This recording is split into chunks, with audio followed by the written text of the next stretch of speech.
What's happening? It's Brian. And Melissa, happy Friday night.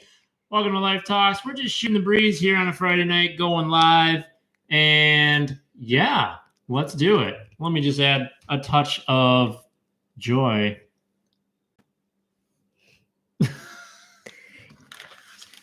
This joy? There we go. That's real joy. So, what do you do on a Friday night? You kick back and you sit there with your llama. Yeah, that's Emiliano. We introduced him into our show a few days ago.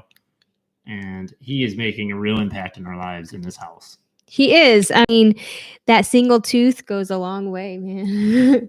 In the mornings before I leave, just brightens my day. Look at that neck. He just looks like so studious. Like he looks like he's going to work. He looks professional, but he looks like he's enjoying his profession. Yeah. So speaking of that, how was your work week? What do you got for me? Well, let's just say. Ooh, there's chocolate inside. I didn't realize there was chocolate ice cream.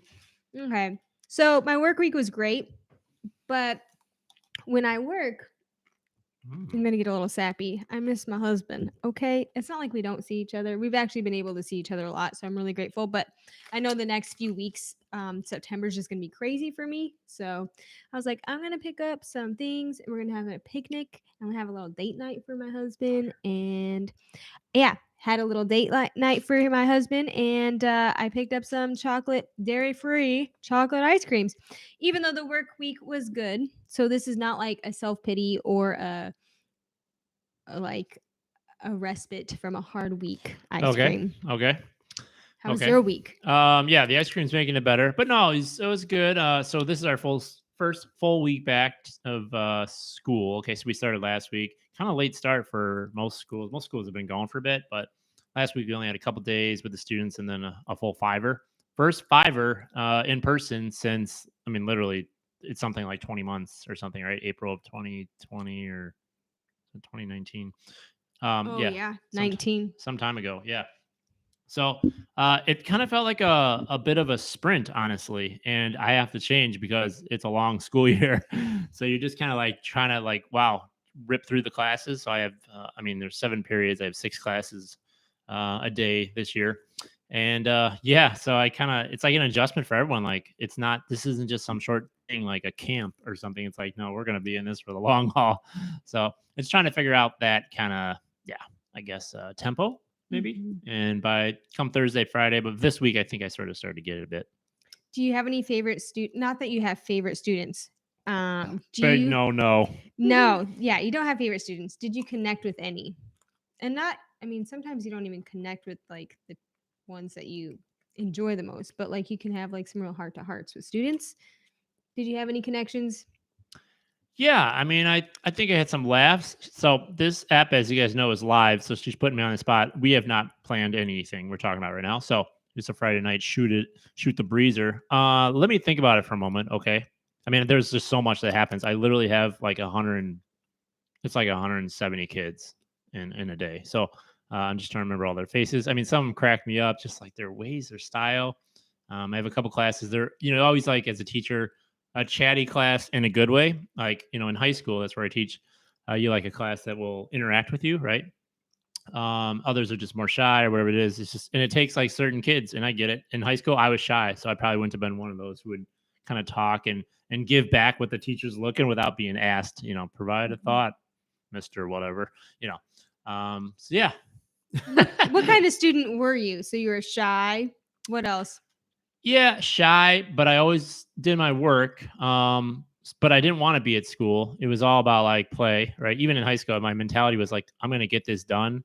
And she can tell you I am not a procrastinator. I get junk done. I get it done early because I never want the day to come where I have to like do something. Like I have something to do. Oh man, I don't want to do it, but I'm going to get it done so I can get back to play.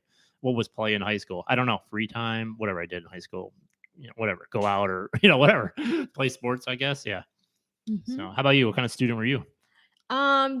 Teachers loved me, but I wasn't like a teacher's pet necessarily because I was shy too. But there was a point where I kind of grew in my own, and I was different. I was voted to be most likely to start a revolution by my my senior year. Whoa. And I'm starting a revolution, baby. I don't think we can Of just beet roll juice. over that vote. Start a revolution? You mean like a war or a change? What are you talking I about? didn't even know that was an option. For the yearbook, you can vote for things. Yeah. I had no idea that that was one, and I don't know why. But I Co- was different. I was different. Like, and not even in a bad way or rebellious way. It's just that I did not go with the flow. I did not like do what everyone else was doing just because I danced to a different beat of the drum. I don't know. I was just different kid into different things, I guess. And but yeah, I still got along with a lot of my teachers. I tried really hard. I enjoyed learning. So I think my teachers really liked the fact that a student was engaged. I remember one class though that I really struggled in. It was like a World War II class, and I loved the topic, but there was so much reading and I struggled reading. And so I was like, I really like this Mr. So and so, but I'm just struggling to like pay attention. Like, yeah. but yeah, teachers liked me.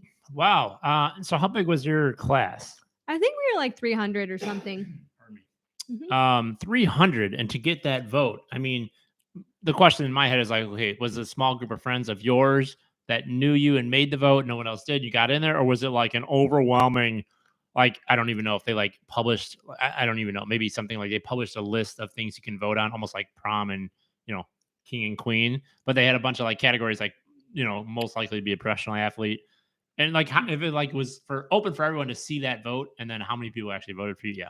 Yeah, yeah, I don't know, but I remember, yeah, it's kind of the same thing. Like, voted best eyes in the class, voted like most likely to succeed. Blah blah blah. It was just one GQ. of Yeah. those. Yeah, so I don't know how. I don't even remember how that happened, but Wow.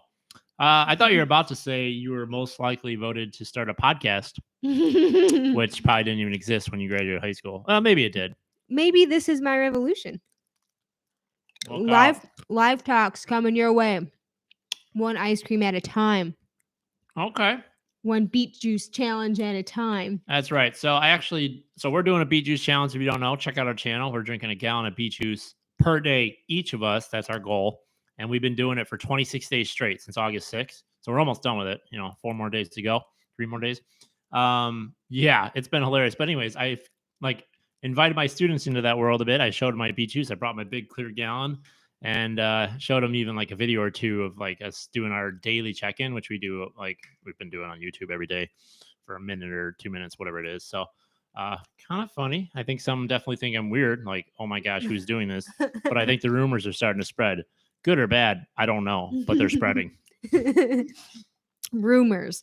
Oh, rumors. Sometimes I wonder, like, as an adult, like, what, because I work with high schoolers as well. I'm not a teacher, but it's like I kind of want to know, like, what do they think of us? Like, to go back in the high school mind and like look at an adult, it's like, what do they think? I not that I care, but I'm just curious. Like, what do they think of Mr. Brian? What do they think Right. of Melissa? Yeah. It's funny. I mean, it's like 20 years or something now, more. I don't know, but it just feels like forever ago.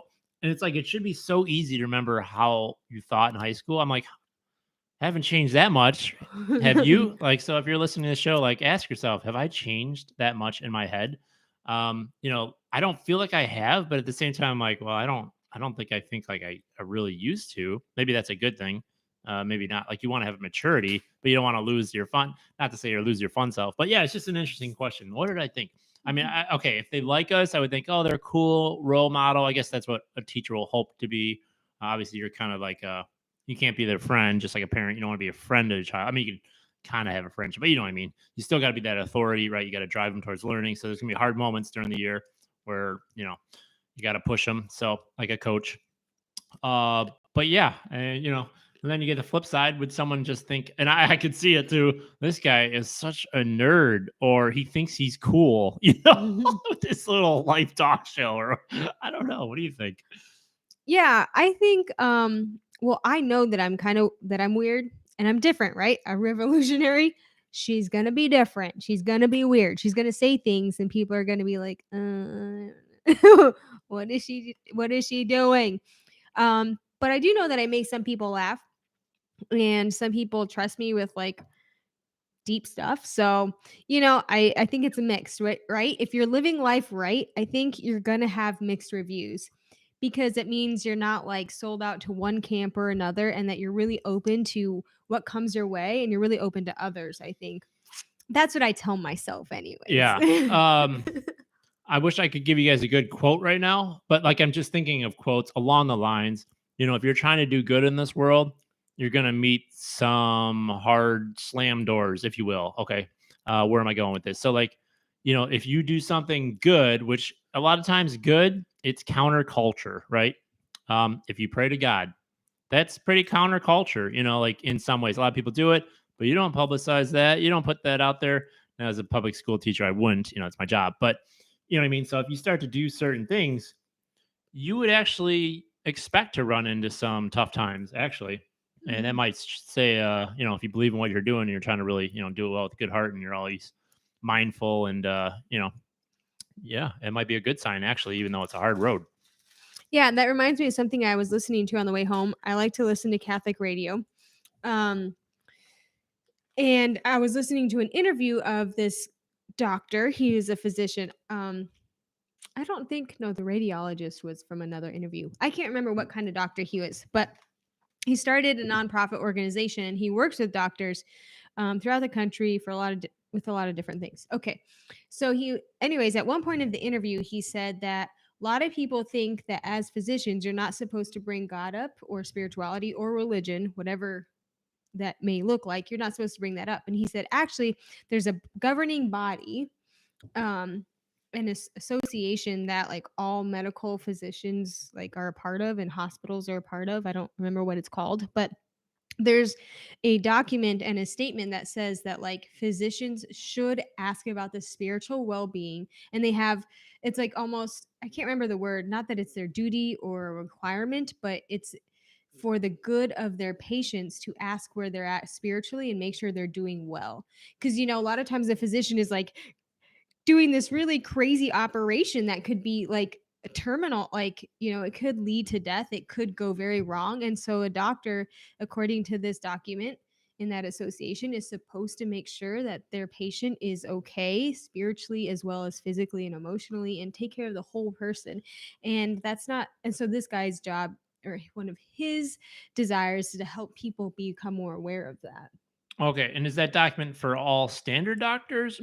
Oh, so Mhm. any doctor. And did Mhm. they get this training in college, university? I didn't hear that part of the I came in kinda mid-interview, Right. but And my guess would be no, but unless it's required, like they have to do it at some kind of standard. But you right. don't feel like you hear this, right? No, it's almost like their physicians have, like, a code of ethics, and it seemed like throughout this interviews that it was kind of a part of that, like, a doctor's supposed to do whatever's in the good in the interest of the patient, and this was kind of part of that, like, even the spiritual well-being. Right. What an interesting thing. I mean, because the doctor is going to have to be pretty neutral because you're going to get a lot of people with different spirituality and religious practices, right? But you still have to be open to it because that is huge.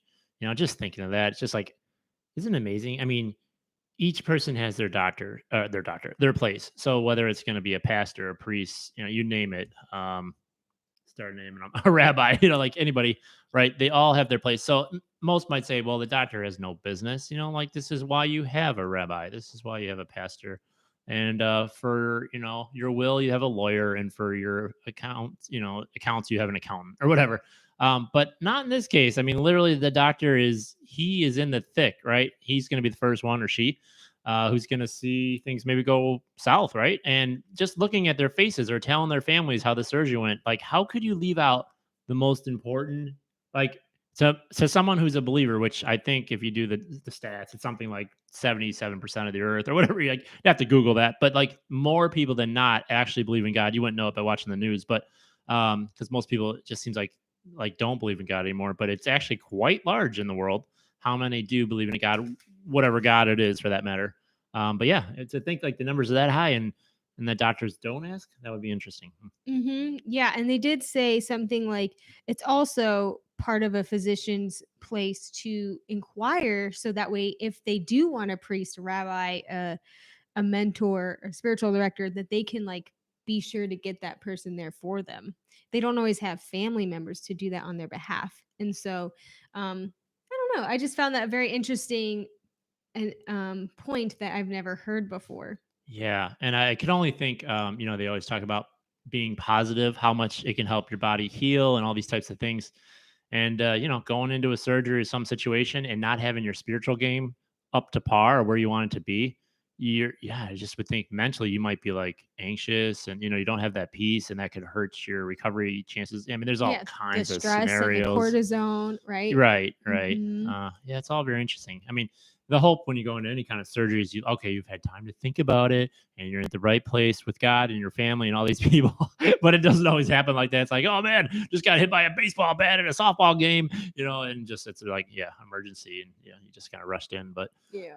so wow. Yeah, I found that interesting and something that you said, like, yeah, the positive thinking, like, even my one of my functional, I don't know if you call him a doctor, Practitioner. practitioner, was talking about, like, yeah, the power of positive thinking, and she's like, not that I'm trying to be like a wacko, but that, like, our bodies work in a way that promotes healing. So why would we think otherwise? We should allow our body to think, or like we should think about how our body naturally is oriented, and it's oriented towards healing and recovery.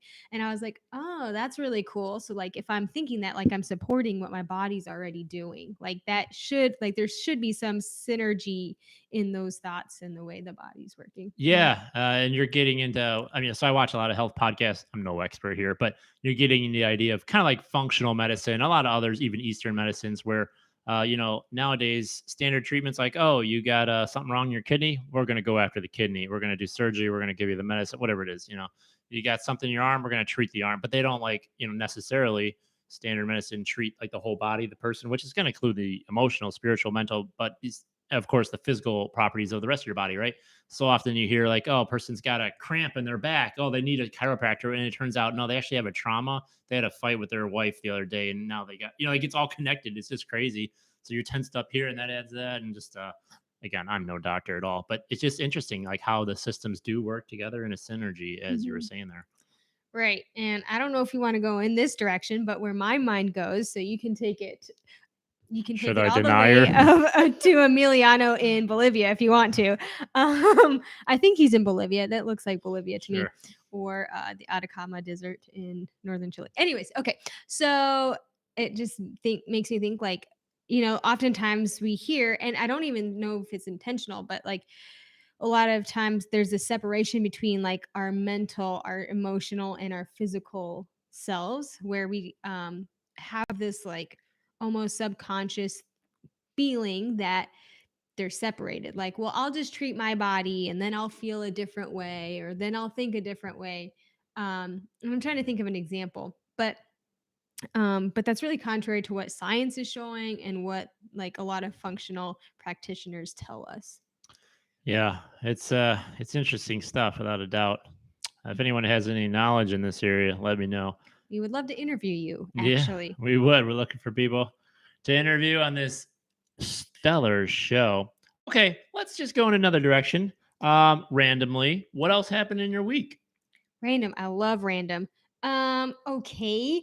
Ooh, so many things happened. So I did climb 3 times this week. She climbed, so she does rock climbing for those who don't know. Yes. So I prefer outside. I prefer sport climbing, getting into trad. But I only have, like, we have a bouldering gym, which is really cool. So I'm just like really learning a new way of climbing. And speaking of like a mental, physical game, like, sports and athletics, like it includes a whole person. If I'm down, it's like it takes me like a good warm up to like really get my body going. Or if I'm just tired, like it all affects each other. But I felt super strong this week and it was so cool, and I was just super pumped because in the spring and in the summer, I kind of like just I had like an oral surgery, I had other things going on, and I just felt like my health was going down. But I just felt really good. And plus, my girl Betty Rocker, she also like takes like this nutrition stuff that we're talking to. She's actually a professional, and so she talks a lot about this too. So you should check out her podcast. I do her workouts in between my climbing sessions, and it just makes me feel like I can see my body Hmm. toning up again, and I just feel like my posture is already like realigning, and it just feels so good when everything's working together and you do things right, emotionally, bodily. Like I just get so happy. Yeah, yeah. So the synergy really, just the thought just popped in my head. Like, you know, it seems like it's so rare where we actually hit that. maybe prime feeling you want to call it. Some of us say, well, that was when I was 23. I'm never getting that back. But like it sounds like you're getting a little bit into the groove right there, right? So often where it's either like we're trying to recover from an injury or we're trying to get back into working out again, whatever it is, whatever level you're at, walking, running, swimming, or many things all at once, lifting for sure, just like all kinds of sports and such. Yeah, like it's just like most of our life, we're actually outside that sweet spot that you seem to sort of be hitting right now, hitting your stride. And you know what? The next thought that comes to my mind is, what's the next bump, right? Because Mhm. something's gonna bump you off. This is Mhm. how our life goes. It's like we get making progress, and then boom, something comes. It's true, and you have to plan for that, and that's what I've been learning is, like, I really have to plan for it and really, like, discern, like, okay, what are the pieces of my life and, like, w what can I just foresee? Like, I know that this month is gonna be crazy coming up, so how do I plan around that? I'm gonna have super tired, long days. How do I still get my workouts in? Which again is why I love Betty Rocker because she's like, do something or do, like, something or everything, and nothing is not an option, right? It's something or everything. And so it's like, even if it's a 10-minute workout, I'm going to get it in. But for me, it's like I have a goal. So I'm going to climb 3 times a week. Um, and then I'm going to work out, do another type of exercise or movement or range of motion routine the other days of the week, and then take 1 day of rest. And like just having that clear idea is like, that's how it has to happen. That helps me like overcome and rework the bumps, Hmm.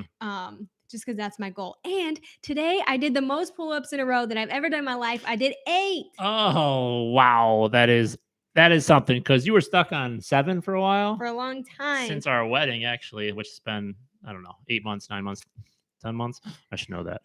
November anyhow. It's okay, I don't know it either. But yeah, that eight push yeah, pull-ups, that's something I was trying to figure out, like how many women in the world can do 8 pull-ups.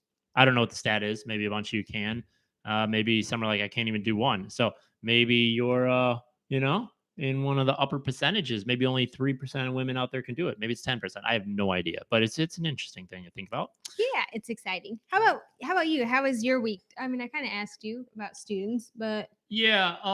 So speaking of bumps, I'm gonna share a little story here. First time reveal. You're lucky you're watching. So I have a 1950 Chevy pickup. It's blue. It's a beautiful vintage. It's charming, guys. That's the best word I can say for it. When you're driving or just looking at it, it's a charmer. It's a 3 speed, like old school, three on the tree they call it, right? It's a straight six. It's got literally 92 horsepower, I think is what I have. So it's not fast. It's not meant to be. I haven't hot rodded it. There's nothing wrong with going that style, but this thing's like really original and I love it. It has the rust and everything to go with it. Nonetheless, it's been a long journey. So I've had this truck since I think 2014, and it's I been didn't in know it my was that long. yeah. I think it's 14, and it was a dream of mine for like 2 years. Well, it's been a dream since like 20 years back. Okay, but I finally got it, and I was really like getting crazy about it like 2 years before I actually got it, and then I got it. And it was awesome the day I brought it home. Got it in Iowa, right? It was a sweet country drive, just pulling that thing behind me on the trailer because you can't drive that thing back. It's just, I mean, I could, but it would be like so slow because I can get up to about 54 miles per hour. That's really the motor's really spinning with 3 speed. And I do have a rear end. This is getting technical, but like where I can go a little faster than normal, like than it was stock. So I have it kind of like re-geared it so I can at least kind of have some speed on these roads nowadays, right? It's not 1950, so I don't want a bunch of people behind me.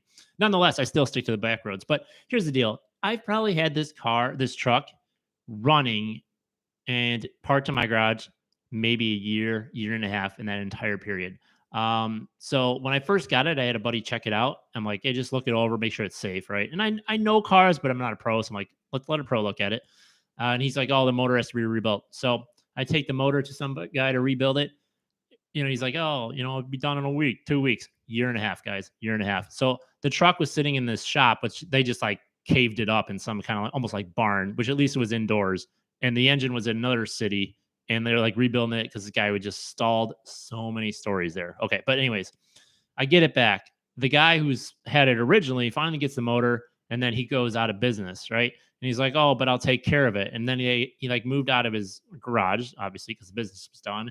And he like moved it around from a couple places, it seems like, and eventually was sitting outside next to some house. I remember I was over there just looking at it with sadness. It was like raining all over it. I'm like, this is like a truck you need to protect. It's already got rust, right?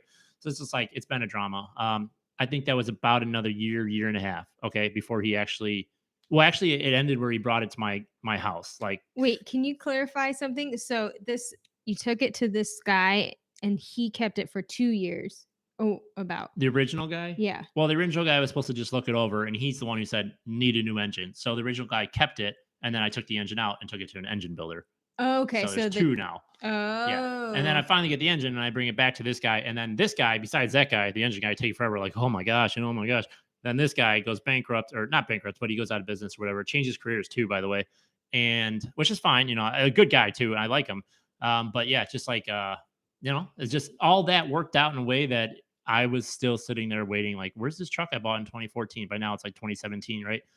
The days, the nights, the weeks, the months, and the years that would go by, I'd wake up at like 2 in the morning, be like, and like in a hysterical laugh when the thought would hit me, like, you got to be joking me. Like 3 years, just like every time, every day that would go by, it seemed like this. So you try to put it out of your mind, you try to keep working. You're like, man, didn't I like buy a truck? I paid 6 grand for it. Just like, you just go nuts. Did you have to pay for those guys? Like, what did they make you pay? Like for keeping it? I would have been like, Okay, no, no, I'm not. little bit of salvation. So again, and the guy who did so there's the original guy who had the truck, but the guy who did the engine, I've had do another engine, my Camaro back in the day, and had an IROC, big race motor. And he took a while on that one too, but it wasn't as long as this one. It was over the winter period, so it didn't feel as hard. So I took it back to him, and he's actually a friend of my brother-in-law. He's a good guy too. He just, I don't know, just gets, I don't know, distracted, unorganized, whatever it is. But the saving grace, he he knew he should have got it done. He didn't even charge me. And that was huge because I was prepared to pay a couple grand. I mean, at that point, I was probably would have said, I'm not paying you a couple grand. It's been too long. But I would have given him something, at least for like the materials. Yeah. And he wouldn't even let me. I was trying to give him like 500 or 1,000. He's like, no, would not take it. And that was cool. I mean, legit, that's what you do if you fail as a business. Like, I would say in that case, that was the right move for him to do. Like, it should have been free, honestly, because of that kind of time, right? But the other guy, as I was saying, so eventually he moved shops, closed down, changed careers, had this other place, and I would like drive over there and he would drive over there to try to kind of work on it. Eventually I don't know if he got kicked out of that place. I don't know if it's a friend's. It was like literally at a house and it was sitting outside, and they had like a garage that he would temporarily pull it in when he was going to work on it and then park it back outside. It was horrible. It was a fall and the leaves were falling all over it. Here's a vintage truck. You want to protect it, right? So eventually it turns out that it's kicked out of there and it came back to my house because I had an open spot in our garage. Wasn't married at the time, so it was just me here. And I just like, he's like, I'll come to your house and fix it. And he came like once or twice, never got it running, and finally I'm like, that's it. It was literally in my garage now. That's all I wanted. I wanted it back. And this is a 1950. This is actually very simple mechanics. Again, I'm not a pro, but there's a lot I can do. So I'm just like, I started going to town on it. And then we basically got it running. I'm trying to think if there's anything else to it. Oh, okay. So I got it very close to running and something wasn't going with the ignition. And I finally took it to like a legit classic shop, like not far from here. And they did a great job and actually rewired it, which was a good catch. I probably wouldn't have known. So you could catch fire because they're old wires. But they did a couple little more things to get it going and finally it was running. And that didn't take too long for that last shop. So holy smokes. Okay. So I had it running after that. So this has probably got you up into 2018s or so. I had it for like a year and it was running pretty decent, but it was missing on the timing, right? There's a lot of truck talk, but the carburetor that it has, it was missing. So it was running. I could still drive it, but it wasn't perfect. And eventually I'm like, all right, it's winter. Where did I take this in? I took it in about a year ago. It was October of 2020, right? I'm like, oh, it's winter. I might as well just take, because I played with it all summer trying to get it dialed in. And literally 2020 or 19? 2020. No, this is 2020. This Okay. latest garage. So I literally played with it all summer, trying to get it right. For whatever reason, I couldn't get it. Somebody teach me, right? There's just like not a lot of people around who know how to like tune these old things, right? So I can't just take it to any modern shop. They don't do that. So you got to find like a certain person who has that knowledge. It's a dying breed, right? Only so many people know how to work on these old cars nowadays, especially with everything going electric, right? You can't just plug in a computer and find out what's wrong with it. It's just like, it's a skill. So I took it into this one place in town and because I'm like, oh, it's the winter. They can work on it. No rush. I don't know if I said no rush, but They didn't rush, okay? Literally, if anyone knows cars, I'm talking a timing adjustment. Turn the distributor, point the light at it, like, that's what we're looking to do. What's happened? Like, a year has gone by, okay? And, yeah, I'm just like, I mean, this is like a half-hour job, and I just like, "Lord, what are you doing to me?" Right? Called them like 30 times, don't call back sometimes, leave them messages. You try to go there, then COVID was going on, right? So you couldn't even actually go in there. You had to have an appointment, but no one would pick up. It's just like, oh, it's just the worst. So it's been a nightmare, and I just stopped over there today to try to get in, but again, COVID has kind of spiked. I don't even think they ever took their sign off, by the way, even when COVID was a little bit lower. And I don't know. I left a message today. I texted like twice this week. Like, what's the deal? Should I just pick it up? I've said that many times, by the way. I probably need to be stronger, more authoritative. But yeah, it's like we're back to the original idea, bumps in life. I've had this like truck that I just want to drive, and I've had it for a year out of like 6 or 7, it feels like. And oh my gosh, you go. He's exhausted, guys. Can you tell this truck is exhausting him? Not the truck, but the people who, and we were talking about this earlier, like, what's to blame? Like, you want to give people the benefit of the doubt. Who knows what's going on? Like what their work situation is, like what they're trying to, like, whatever, but like, isn't there a thought? Like, at least that first mechanic, he knew, like, I shouldn't have taken this long. Okay. This guy doesn't even is like not even it doesn't seem like he's aware. And again, I don't want to make it assumptions, but doesn't seem like he's aware that this is wrong. Like something, or he's at least not expressing it and getting back to you. He's not even saying like at least what it sounds like, Yeah. hey, ding ding ding, I need to get this done. It's gonna take 20 minutes. Like, Right, right, and I should add, so it would have taken 20 minutes, but because he didn't do anything so long, the gas went bad, and then it ruined, like, the lines, and now he almost got it running to, like, flush out the gas. I'm like, "This I shouldn't be paying for this." I never was able to talk to him about all this because I tried, but, I got that message somewhere along the line, and, so like, more problems have stirred up. Then he tried to actually get it out. I actually thought I was gonna get it. This is probably, like, late June. He's like, I'm gonna take it out for a ride." He did the gas, and then the carburetor went bad, right? Because it's been sitting. I'm like, again, this wasn't an original problem. I actually rebuilt the motor, as I just told you. I had a new carb on there, so now it's like we had to get another carb. It's another $240. I should hopefully not ever pay for that. But here's the deal. And then the carburetor was back ordered, which was out of his control. But it's just like another thing. It's like the Lord has really humbled me by this process, and I have a material item, but I can't use it. So what do you do with that? It's just it's been a hard road, and I don't know if I'll ever get it back, babe. I mean, it's literally it's September 3rd. It's just like, am I gonna get it back to drive it at all before this like warm season's over and winter hits? Is I don't know. So there you go, guys. Share a story if you have something like that. yeah, Wow. what are your bumps? And like literally, like if you have any thoughts, like please share them. Like, what do you do in this situation? You can't even get a hold of the person to talk about like the issue. And I was almost like, I'm a little spicier than he is, but I'm like, do we need to call the cops? Like he has your property and he's not giving it back to you. Yeah. Like I Yeah. don't like what do you do? Yeah. And I know it's there. He actually had the garage open. I should have swung in that day. And I actually saw it for the first time in a year, like literally like a week ago. And I was like, oh my gosh, it's real. It's literally sitting there. So and then he just told me, like, he texted me maybe a week ago, the carb is finally in. I'm like, that's good.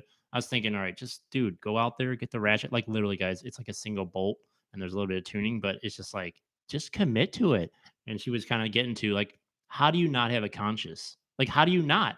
I wouldn't even be able to sleep. Now, everyone's wired differently, but I'd be so embarrassed right now. We'd shut this podcast off. If I had something like that hanging over me, I'd be like, I'm not sleeping tonight. I got to get this person. I'm embarrassed and I'm not going to charge them. I just like talk about not procrastinating, right? It's probably all connected, but it's just like, I don't even know how do you shut that off and be like, nah, dude's still waiting. It's been a year over like a 20-minute tune. How do you shut that off? That consciousness?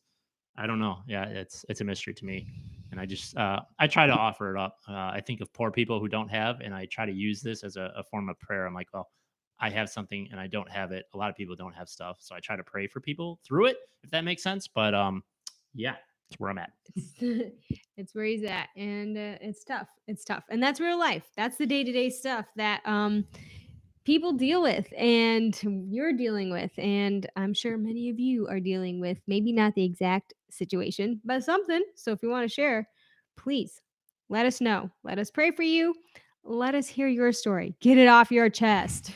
Don't hold it in. Yeah, the one thought, maybe one final thought here is we were talking about there are so many different bumps. We were talking about different things a little bit earlier, you know, the truck a little bit, but just different things. And it's just like we try to get going and then something happens, right? It's like something knocks us off, something, it's never quite perfect, right? It's never quite everything. You may have a rare moment, but it's rare and it's fleeting, right? And I don't know if it's C.S. Lewis or G.K. Chesterton said something like, if nothing, I think it was C.S. Lewis, nothing satisfies us on this earth, then clearly it shows that we weren't made for this earth, right? So the idea that, and that's true, right? We're made for heaven, where there is perfection, where everything does finally line up, and it doesn't break down 3 seconds later or a day later or whatever Mhm. the case is. And yeah, we could get my truck aligned correctly. I could probably pay out the nose for it or take like a couple auto classes, but it's still gonna there's still gonna be problems. It doesn't even like there just isn't perfection on this earth. And yeah, I don't know. Yeah, I think that's something that we just have to accept, and I think that came on because I was telling him, like, I just feel like I'm frustrated a lot, and I just had like, an epiphany, like, "Why am I frustrated?" Like, I'm really happy when we go play, we go do things, but, like, I'm just frustrated a lot, and I'm like, "It's because things don't work as I feel like they should." Like, things systems are not communicating well and things aren't efficient, and, like, if you plan for something, it should be, like, it should result in this X whatever um thing. It should have the result that you've been planning for, and it doesn't most of the time. And I'm just frustrated because I just want things to work so I can do my job or do my project. And it's like I just had to realize it's because things are broken. Things don't always work because again, it's not heaven. And so that's like almost going into it like, well, if I can expect that things aren't going to work perfectly, burden lifted. Right. Just plan for it and just let it roll off your shoulder. And I felt like a weight lifted for real. Right. Actually, now I remember a thought I had. I might have shared it with you. Is like, so when you do your weekly plan for work, life, whatever, after work, all that, schedule some times where it fail. Schedule 2 hours of something didn't work. Just schedule in some fail moments, and that way when they fail, you're like, yeah, I have in my schedule. So and if they don't, bonus, right? I mean, it's not to say there's not beauty on this earth, not great moments, not joy. That happens, but this is also a fallen world, and there's destruction on this earth, clearly, as everyone knows, and yeah, it's a fight. The idea of detachment, not detachment and like not caring, but the idea of like maybe being fully committed to the Lord and where you're going, heaven for some, if that's your goal. I think that helps you maybe not hurt as much, not sting as much because you don't depend on these things for your happiness. Like if I literally depended on my truck and my paycheck and my food for my happiness, those are all earthly things and those all fail at times. Whether the food fails or not, maybe I don't get it, depending where you live, if you're poverty, etc. Or maybe my stomach can't digest it, right? You can have all the beet juice I'm drinking. But it's somewhere along the line, these material things will fail. But if I can accept that, like, Lord, you gave them to me, you brought me out of the womb naked. I'm going, probably going to go back to the grave naked. I can make that happen. No, but basically, I'm just going to deteriorate, back to dust that I came from. This earth is beautiful, and you do great things. You have great joy, and you fall in love, and with your family and your friends, and all. We all want to go to heaven, party forever, together. But keep that mindset, like, okay, when my truck breaks, now this is a ridiculous situation, but like, it's still, if I can have a little bit of that, like, you know what? It's not my ultimate happiness. And even if I had my truck in my garage right now, it's not my ultimate happiness. I'd still be sitting here with problems. So, I mean, I'm generally pretty happy, but you know what I mean? It wouldn't be heaven. So, yeah. Right. Yeah, there's always something, and that made us think like, yeah, no one is living a life where everything's put together.